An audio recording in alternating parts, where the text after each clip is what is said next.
Conflict and Courage, a daily devotional with Christian Berdahl.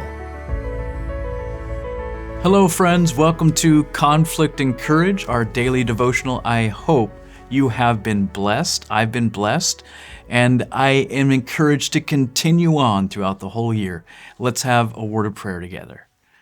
Father in heaven, Lord, thank you so much for loving us and caring for us. We ask that you would now feed us with that heritage of Jacob. And Father, we ask that you would please bless us with the Holy Spirit now. In Jesus' name, amen. I peeked, and we're going to be talking about Esau and Jacob. Non-identical twins. Genesis 25:19-28. And the boys grew, and Esau was a cunning hunter, a man of the field, and Jacob was a plain man dwelling in tents. Genesis 25:27. Jacob and Esau, the twin sons of Isaac, present a striking contrast both in character and in life. Esau grew up loving self-gratification and centering all of his interest in the present. Impatient of restraint, he delighted in the wild freedom of the chase and early chose the life of a hunter. Yet he was the father's favorite. The quiet, peace-loving shepherd was attracted by the daring and vigor of his elder brother, who fiercely ranged over mountain and desert, returning home with game for his father and with exciting accounts of his adventurous life. Jacob, thoughtful, diligent, and caretaking, ever thinking more of the future than the present, was content to dwell at home, occupied in the care of the flocks and the tillage of the soil. His patient perseverance, thrift, and foresight were valued by his mother. His affections were deep and strong, and his gentle, unremitting attentions added far more to her happiness than did the boisterous and occasional kindness of Esau. Jacob had learned from his mother of the divine intimation that the birthright should fall to him, and he was filled with an unspeakable desire for the privileges which it would confer. It was not the possession of the father's wealth that he craved. The spiritual birthright was the object of his longing. To commune with God, as did righteous Abraham, to offer the sacrifice of atonement for his family, to be the progenitor of the chosen people and of the promised Messiah, and to inherit the immortal possessions embraced in the blessing of the covenant.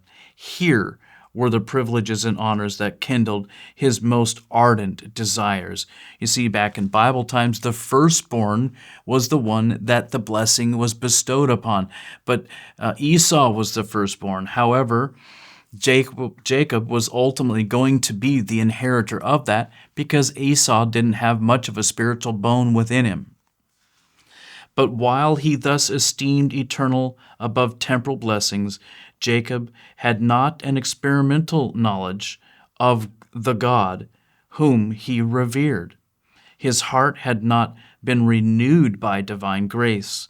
He believed that the promise concerning himself could not be fulfilled so long as Esau retained the rights of the firstborn, and he constantly studied to devise some way whereby he might secure the blessing which his brother held so lightly, but which was so precious to himself. There is so much to be said for doing God's work for God. And what I mean by that is now I'm involved in God's work, right? And I hope you are as well. But friends, if God has made a promise, we have to be real careful that we're not trying to help God out to fulfill his promise. And that's exactly the trap that Jacob fell into. He wanted that spiritual birthright. He wanted to be that man of God, and he wanted to be the progenitor to carry on this beautiful spiritual blessing for posterity. And he went about it the wrong way, which maybe in the next couple of days we're going to learn about. But the reality is, we have to make sure that we are being led of God and not of our own selfish desires, even for a spiritual thing. What Jacob wanted wasn't bad. It was wonderful. How he ultimately went about it was deceitful and inappropriate. So he, quote, helped God out. And what he really did is created a very big, terrible situation within the family. So be careful. Make sure, let's all of us make sure that we're not saying, well, this is God, surely, and we're helping God out. I've seen it, I've done it in my own life where I thought for sure God was in this and he was leading a certain direction. And by faith, I went forward. But really, when I step back and look at it in hindsight, I can see it was more other people and myself perhaps reading things into that weren't there. So let's be careful with that. Amen. Let's just go with the plain, thus saith the Lord. And if he's made a promise to you and he's made some sort of covenant with you and he's impressed you that this or that will happen, I just pray, Lord, right now I'm going to leave that there. If you need me to do something with that promise, then I will. Impress my mind and make it very clear. And right now, I'm not going to deal with it. I'm going to go for it. Like right now, for example, I believe ultimately God wants me to live back out into the country. That doesn't mean that I'm turning over every single stone, calling everybody I possibly know and saying, do you know anybody with property? Do you have property? I just don't sense that's, I'm not saying there's anything necessarily wrong with that. And there's a piece of property in this area that I actually really like and I would love to have, but I don't sense it's how God wants me to proceed. I believe God wants me to sit back and be still in this area and let him. If he impresses me to make a phone call or to go look at a piece of property, well, then at some point I will. But I have a tendency to run ahead of God sometimes.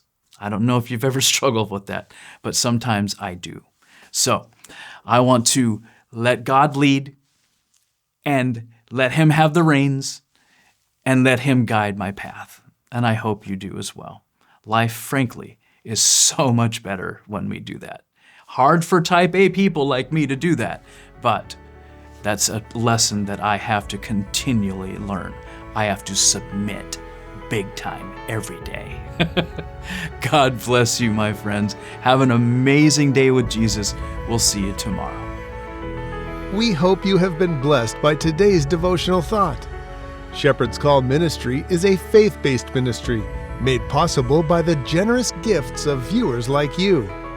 Visit shepcall.org for updates, our current and upcoming projects, and online giving. Until next time, may we each respond to the Shepherd's Call.